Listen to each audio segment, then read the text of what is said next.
Oi gente, tudo bem com vocês? Bom, no vídeo de hoje a gente vai falar aqui sobre as 13 imagens que todo investidor de longo prazo precisa conhecer. Tava navegando pelas profundezas do Twitter quando eu me deparei com uma thread feita pelo Brian Feroldi. Vou deixar o link lá embaixo dessa thread que ele montou com 15 imagens. Eu selecionei 13 que eu acho extremamente importante para os investidores de longo prazo conhecerem. Bom, se é a sua primeira vez aqui no canal, seja muito bem-vindo. Meu nome é Fábio, eu sou analista de valores imobiliários. Se você tem interesse nesse tipo de conteúdo, clique aqui embaixo para se inscrever, no sininho e vamos embora aqui para nossa primeira imagem. E a nossa primeira imagem aqui mostra que as ações são indiscutivelmente os ativos que trouxeram maior retorno no longo prazo. Esse gráfico aqui ele é bem famoso, já mostrei aqui no canal várias vezes, e é um gráfico que vem do livro do Jeremy Siegel, Investindo em Ações no Longo Prazo. É um livro que mudou meu mindset completamente, toda a minha estratégia de investimentos, quando eu li ele, quando eu comecei os meus investimentos lá em 2008. Então fica a dica do livro. Esse gráfico aqui mostra pra gente que as ações renderam 6,7% ao ano em média lá nos Estados Unidos em dólar, isso aqui já ajustado pela inflação. Os títulos públicos em média 3,5% ao ano, e o dólar perdeu 1,4% em média ao ano devido à inflação da moeda. Um único dólar investido lá em 1802 em ações virou hoje mais de 2 milhões de dólares. Esse gráfico aqui ele vai só até o ano de 2011, mas se a gente ajustar até hoje, a gente vai ver um valor superior a 2 milhões de dólares. O segundo gráfico vai mostrar pra gente aqui que você ganha muito mais nos mercados de alta do que você perde nos mercados de baixa. E esse gráfico aqui ele conversa muito com o primeiro gráfico, ou seja, apesar de uma grande tendência de alta, a gente tem alguns curtos períodos de queda ao longo do tempo. Quando a gente pega de 1929 até hoje, a gente teve 25 mercados de alta, que a gente chama de bull market, que é o período onde a gente define historicamente a partir da mínima entre dois topos até o topo subsequente formado pela bolsa. Esses períodos duraram em média 2,7% ao ano e trouxeram um retorno de 111% em média também. A gente teve no mesmo período a mesma quantidade de bear markets, de mercado de baixa, porque o que define o mercado de baixa é exatamente a rentabilidade negativa entre dois períodos de alta. Então, os períodos de alta eles vão se intervalando com os períodos de baixa. Enquanto os mercados de alta duraram 2,7 anos de duração em média, a gente teve os mercados de baixa durando em média 9,5 meses. E em média, os mercados de baixa trouxeram uma rentabilidade negativa de menos 35,5%. Então é importante entender que em períodos de alta de aproximadamente 100%, 120% em média que a gente vai viver ao longo do tempo, a gente vai ter alguns intervalos de baixa de amplitudes próximas a menos 35%. Mas, de novo, no longo prazo, a bolsa anda para uma direção só, que é para cima. Nosso terceiro gráfico aqui mostra que você pode ser o seu pior inimigo. Esse aqui é um estudo feito pelo banco JP Morgan, onde ele mostra o retorno médio do investidor contra várias classes diferentes de ativos. Mas aqui é importante a gente destacar que esse retorno de 1,9% ao ano que os investidores tiveram em média desde 1999 até 2018, eles utilizaram uma base de dados um pouco ruim, que seriam os investimentos e os resgates dos fundos mútuos lá nos Estados Unidos, que seriam um paralelo com os fundos multimercado. Normalmente os investidores que investem através de fundo, eles não têm tanta ciência, muitas vezes, do que eles estão fazendo, mesmo que eles estão delegando para um terceiro, e sem contar que esse tipo de fundo tende a performar pior do que a média do mercado, porque existe uma taxa de administração média de 2% ao ano, com 20% de performance na maioria desses veículos. O SPIV Scorecard, que é um estudo feito pela Standard & Poor's, mostra que aproximadamente 90% dos fundos perdem para o índice de mercado, principalmente pelas altas taxas que eles cobram. Então, quando a gente compara o investidor desse tipo de veículo com os REITs, que renderam 9,9% ao ano de 1999 até 2018, o ouro performou 7,7%, petróleo 7%, o S&P 500 5,6%, uma carteira 60% ações, 40% renda fixa 5,2%, carteira 40-60 5%, títulos públicos norte-americanos 4,5%, Ásia e Europa 4%, investir em casas 3,4% e a inflação deu 2,2%. Então você pode ser o seu pior inimigo, primeiro, não tomando conta das suas finanças e chamando os investimentos para sua carteira, onde você vai fazer os seus próprios investimentos, quanto ficar girando o patrimônio, entrando na bolsa quando a bolsa está subindo e saindo da bolsa quando a bolsa está em baixa. A gente está vendo agora, no ano de 2022, o maior resgate histórico dos fundos de investimentos aqui do Brasil. E isso acontece principalmente porque eu vejo que os investidores que investem através de fundos, eles tendem a não querer entender tanto sobre investimentos e acabam saindo da bolsa no momento errado e entrando na bolsa também no momento errado, sem saber muito o que eles estão fazendo, e os gestores acabam até ficando de mãos atadas nesse sentido. A quarta imagem aqui vai mostrar pra gente uma lição muito importante sobre o comportamento emocional dos investidores durante esses períodos de alta e esses períodos de baixa que a gente já mencionou aqui anteriormente. É muito comum nos períodos de alta você ver uma grande euforia, você investe cada mês que passa, cada ano que passa, seu patrimônio está cada vez maior, a bolsa às vezes dá umas porradas de 30% no ano, 25% no ano, até mais do que isso. Você vê o seu patrimônio, principalmente quem investe há mais tempo, dando uma porrada bem expressiva, principalmente depois que você já acumulou um grande patrimônio, e isso vai deixando as pessoas muito eufóricas. A gente costuma ver muito IPO, normalmente esses são os ciclos onde os juros estão lá embaixo, e é mais ou menos o que a gente viveu ali de 2015 até 2019, quando a bolsa saiu aqui no Brasil ali de 40 mil pontos até bater 130 mil pontos ali em 2019. E agora que a gente pega um período de baixa da bolsa, a gente vê pessimismo, muitas pessoas saindo da bolsa para ir para renda fixa, que é um movimento completamente errado. Não que você não possa ter renda fixa, mas ir para renda fixa nesse tipo de momento costuma ser uma decisão ruim pro longo prazo. Isso é um assunto até para um próximo vídeo. Nesse momento as pessoas acabam ficando muito pessimistas. Normalmente é momento de inflação alta, momento que o governo começa a subir os juros, momento que possivelmente pode vir uma recessão, porque afinal de contas os juros estão altos. É o momento que as pessoas costumam ficar muito abaladas psicologicamente e tomando decisões ruins quando o assunto é investir na bolsa pro longo prazo. Então saiba que esses ciclos vão acontecer, tente não deixar as informações te abalarem tanto. E a gente vive num mundo onde a gente é bombardeado de informações o tempo inteiro e cada vez mais por causa da tecnologia. Então a gente tem aqui o YouTube, a gente tem o Twitter, a gente tem o Instagram, tem o jornal. Você é bombardeado por informações o tempo inteiro e fica se sentindo na obrigação de fazer alguma ação em relação a essas informações que você está consumindo. Quando idealmente o ideal é você comprar e deixar aquelas sementes daquelas árvores que você está plantando crescerem sem fazer muita atividade. A quinta imagem aqui mostra que para você ter esses ganhos expressivos da bolsa no longo prazo, você precisa passar por perdas no curto prazo. Esse gráfico aqui mostra pra gente os drawdowns do S&P 500 desde 1929, ou seja, todas as quedas expressivas que o S&P 500 teve. E a gente vê que muitas vezes essas quedas elas podem ser bastante prolongadas. Por exemplo, de 1930 até 1932, a bolsa caiu lá nos Estados Unidos 83% na grande recessão durante 783 dias. A gente teve 1934 e 1935, a bolsa caindo 31,8% durante 401 dias. A gente teve, por exemplo, mais recentemente,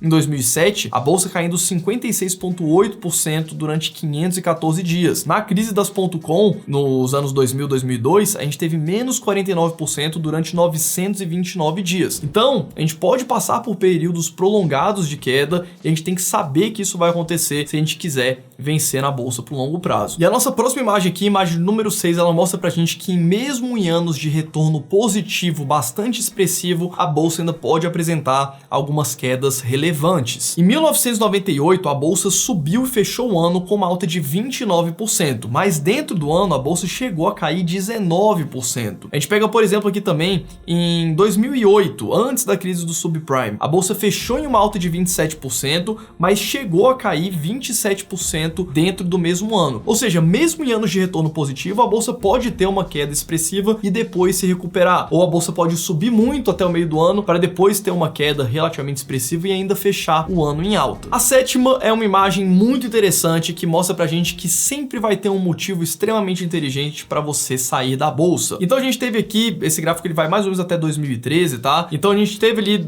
mais ou menos em 2013 um baixo crescimento da economia americana, a gente teve déficit, né? Quem lembra, né, do governo Obama, que eles quase não conseguiram pagar as dívidas de curto prazo do governo norte-americano, isso foi até subir para o Senado. A gente teve recessão em 2008, a gente teve a crise bancária também em 2008, a bolha imobiliária, que enfim, um foi função do outro também, ali na época de 2008 e 2009, aumento do preço do petróleo, a gente teve guerra do Iraque, a gente teve World Trade Center, enfim, sempre vai ter um bom motivo para você vender sua carteira de ações e ir correndo para renda fixa. Esse ano, por exemplo, tem eleições e acaba que muitos investidores pensam, eu vou sair da bolsa, eu vou esperar as eleições acontecerem para depois eu voltar para a bolsa de uma forma um pouquinho mais segura. Só que o mercado não é bobo e ele acaba se antecipando e precificando tudo antes dos fatos realmente acontecerem. Acaba que você não consegue se antecipar esse tipo de evento. O que leva a gente à nossa oitava imagem, que é a correlação da bolsa com a política. Esse gráfico aqui mostra o retorno do S&P 500 durante o mandato dos presidentes dos Estados Unidos até o ano de 2018, ali, né, comecinho do governo Trump. E a gente consegue ver que, independente do governo ser republicano ou ser democrata, a bolsa não tem nenhuma correlação direta com o tipo de mandato político. Inclusive, tem um ponto que eu vou deixar aqui que é bastante controverso e o Ben Felix aborda isso muito bem em um vídeo no canal dele, ele inclusive fala sobre esse gráfico, que se você for pegar no fino os governos democratas, que em teoria são mais de esquerda, a bolsa acaba performando mais do que nos governos republicanos. E a resposta rápida para isso é que normalmente os governos de esquerda, o mercado acredita que vai ser muito ruim para a economia e as coisas acabam acontecendo de uma forma não tão ruim assim, que faz a bolsa performar melhor. Já nos governos republicanos, que tem um viés mais de direita, o mercado coloca muita expectativa em cima das reformas, em cima das políticas econômicas, e na prática as coisas não acabam indo tão bem quanto o mercado havia esperado. E aí a bolsa acaba performando marginalmente pior. Então, não se preocupe com política. Eu sei que a gente está num ano eleitoral extremamente complicado, mas não existe uma correlação perfeita entre governo de direita e governo de esquerda com performance da bolsa. Obviamente, desde que a gente tenha um governo que permita a gente viver no capitalismo e tenha um mercado de capitais bem desenvolvido, como a gente tem hoje aqui no Brasil. Vou deixar o vídeo que eu mencionei do Ben Felix aqui para vocês darem uma olhadinha, um vídeo bem legal, eu recomendo. A nona imagem mostra aqui pra gente ignorar as previsões feitas pelo mercado. Esse aqui é só um exemplo, mas esse gráfico aqui existe para diversas variáveis diferentes, onde a gente vê que as expectativas do mercado e as antecipações e previsões do mercado sobre diferentes variáveis macroeconômicas, normalmente elas estão extremamente erradas. Esse gráfico aqui mostra para onde que os analistas de Wall Street achavam que os juros iriam para cada um daqueles momentos. E a gente vê que o mercado sempre está achando que os juros vão subir e, na verdade, os juros continuaram caindo, pelo menos de 2003 até 2022. Esse gráfico aqui mostra até que o mercado tem um viés de achar sempre que os juros vão subir, quando na verdade os juros podem tanto subir quanto cair. Então ignore as previsões de mercado, ninguém sabe para onde o mercado vai nos próximos 6 meses, 1 ano, 2 anos, 3 anos, mas pro longo prazo todo mundo sabe para onde o mercado vai, que é para cima. O que leva a gente aqui para nossa 10ª imagem, já estamos chegando no final. Essa é uma das imagens que eu mais gosto dessa triagem que foi feita aqui, onde ela mostra o que foi responsável pelo retorno das ações no longo prazo, especificamente das ações que melhor performaram, tá? A gente pega o primeiro quartil, ou seja, as 25% melhores rentabilidades das empresas do S&P 500 de 1990 até 2009, tá? Um estudo que tem aqui 19 anos. E esse estudo aqui distribui o retorno das ações em 4 grandes grupos. O primeiro dele aqui em azul embaixo é o Free Cash Flow, geração de caixa livre. Em amarelo aqui, meio mostarda, os múltiplos, ou seja, pagar caro ou pagar barato. O terceiro indicador aqui é a margem de resultado líquida da empresa. E o quarto aqui em azul claro, a gente tem o crescimento da receita da empresa. Ou seja, olha que interessante, para períodos curtos, que é a primeira barra, basicamente períodos de 1 ano, o que é mais responsável pelo retorno das ações são os múltiplos. O que afinal faz muito sentido, porque o resultado das empresas eles oscilam muito pouco de um ano para o outro. Então, normalmente as volatilidades de curto prazo, elas vão interferir praticamente só no múltiplo, se a ação estava com múltiplo muito alto ou muito baixo. Então acaba que é isso que dita os retornos de curto prazo. Eu tenho um vídeo aqui no canal onde eu falo só sobre o que faz a bolsa cair no curto prazo versus o que faz a bolsa subir no curto prazo, e o que faz a bolsa cair no longo prazo e subir no longo prazo, onde a gente aborda em mais profundidade isso daqui. Vou deixar um link aqui em cima para você assistir depois. Mas reparem que quanto mais para a direita a gente vai nesse gráfico, ou seja, quanto mais para perto da barra de 10 anos, mais o resultado da empresa importa. Ou seja, para períodos de 10 anos, o que dita a rentabilidade da empresa, basicamente, é o crescimento das vendas e o crescimento do lucro da empresa, que é representado pela margem. A margem é o percentual de lucro em cima da receita. A gente tem aqui quase nada do resultado da empresa em longos períodos de 10 anos sendo representado pelos múltiplos e 6% do resultado sendo representado pela geração de caixa livre da empresa. Ou seja, quando a gente foca em ações para construção de patrimônio no longo prazo, o que importa é crescimento de receita, manutenção de margem ou até melhora de margem,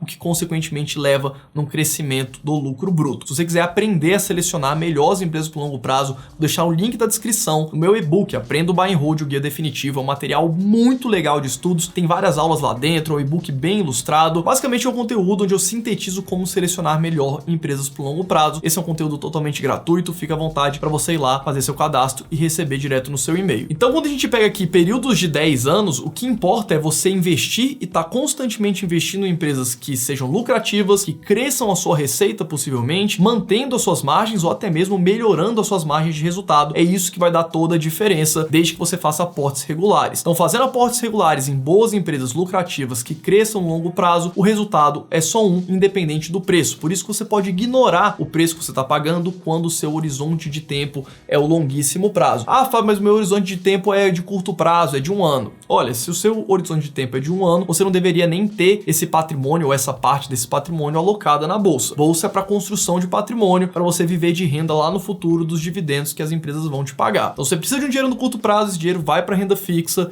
e fica lá até que ele seja utilizado. E a nossa 11ª imagem aqui mostra pra gente que para você ter retornos positivos acima da inflação, você precisa estar posicionado no longo prazo. A gente vê que para períodos superiores a 5 anos alocados, que nem é tão longo prazo assim, a gente vê a bolsa subindo acima da inflação 80% das vezes. E a partir de 20 anos, historicamente, a bolsa sempre rendeu mais do que a inflação. Só que normalmente o mercado está focado aonde? Está focado no começo desse gráfico aqui. 1 dia, 2 meses, 3 meses, 4 meses, onde a bolsa vai se comportar de forma relativamente aleatória. Tem vários estudos que mostram que em períodos de até 3 anos, a bolsa se comporta de forma completamente aleatória e que no longo prazo, obviamente, a bolsa segue os fundamentos das empresas que estão ali dentro. Então foque sempre no longo prazo. 12ª imagem aqui mostra pra gente que às vezes as ações não vão fazer nada e vão dar retornos ali em linha com a inflação sem dar nenhum tipo de retorno real. Tem até aquele meme daquele bonequinho que fica com gravetinho, né, que o pessoal até posta assim, com as ações que ficam ali paradas muito tempo, tipo, pega a Ambev. Desde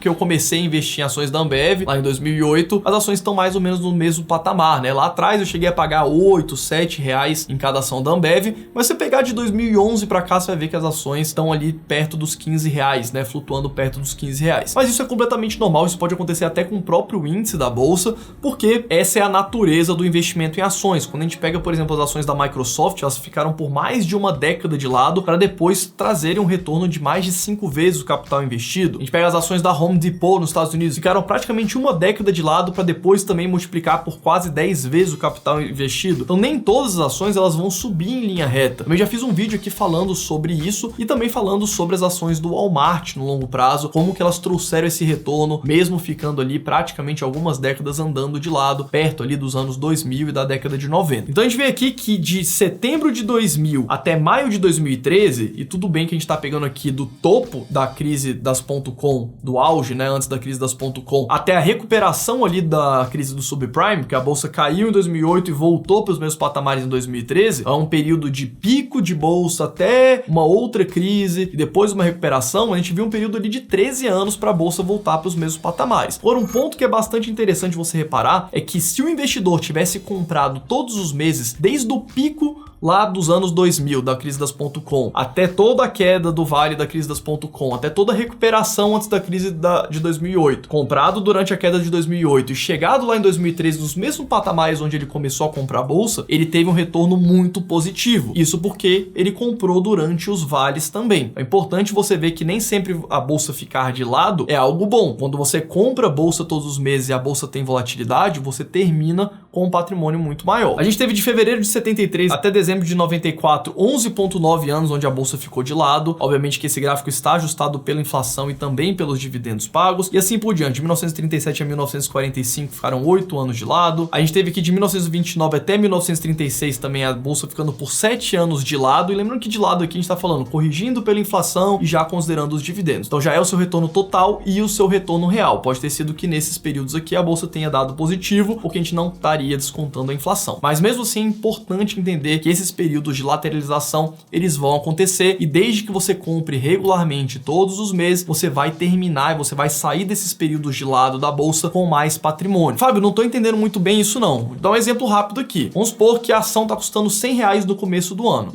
e ela foi caindo até 50 reais no meio do ano, depois voltou para os 100 reais. Vamos supor que você fez 2 aportes. Você comprou no começo do ano a 100, comprou do meio do ano a 50 e terminou o ano as ações cotadas a 100. Você vai ter ali 2 ações, você pagou 150 reais e você vai terminar o ano com 200 reais, porque você tem 2 ações, que é o valor que ela chegou no final do ano. Ela fez um V. Se as ações tivessem ficado de lado o ano inteiro, você teria pagado 100 no começo do ano, 100 no meio do ano, ou seja, você teria investido 200 reais, e no final do ano você terminaria com 200 reais, ou seja, você terminaria com o mesmo tanto que você investiu. Então, quando a bolsa faz esses períodos de queda e volta, você termina com mais patrimônio do que se você tivesse uma bolsa totalmente lateralizada. E pra gente finalizar aqui, o seu dinheiro que mais vale é o dinheiro que você tem hoje, é o dinheiro que vai gerar os maiores frutos lá no futuro. Esse gráfico aqui mostra basicamente o quanto que $1 investido hoje valeria lá quando você tivesse 65 anos. Então, se você tivesse investido esse dólar com com 20 anos, esse dólar terminaria valendo 18 dólares. E assim por diante, ou seja, o valor maior do seu patrimônio no futuro vai ser do dinheiro que você investe hoje, independente de você ter 20, 30, 40, 50, até 60 anos, né? A expectativa de vida hoje vai aumentando cada vez mais. Se você é uma pessoa saudável, provavelmente você vai viver 100 anos ou até mais. E a gente vê sempre os primeiros aportes sendo aqueles que vão gerar os maiores resultados no futuro. Isso é bastante óbvio, porque é o dinheiro que vai ficar mais tempo investido. E nos investimentos, o que tem mais valor é o fator tempo. Quanto mais tempo você deixa aquele dinheiro investido, os juros vão atuando em cima de juros e esse dinheiro termina muito maior lá no futuro. Eu gosto de fazer aquela analogia, para quem me segue aqui já sabe, a analogia das árvores. É como se cada aporte que você fizesse na sua carteira de investimentos fosse uma semente que você está plantando. Daqui 50 anos, as maiores árvores vão ser das primeiras sementes que você plantou. Aquelas sementes que você plantou no último ano, elas não deram tempo das árvores crescerem. Então você não vai ter nada para colher. Então comece a investir o quanto antes, porque eu tenho certeza que o seu eu do futuro vai agradecer. Beleza? Então pelo vídeo de hoje é isso, espero que vocês tenham gostado, deixe o seu like, não deixem de fazer o download do meu guia Aprenda o Buy and Hold, o guia definitivo, é um material muito legal, link tá lá na descrição, só clicar para fazer o download. Eu também quero saber o que você achou desse vídeo, tem alguma sugestão, tem alguma outra imagem que você acha que deveria estar aqui, diz aqui nos comentários que eu vou responder todos vocês e a gente se vê no próximo vídeo.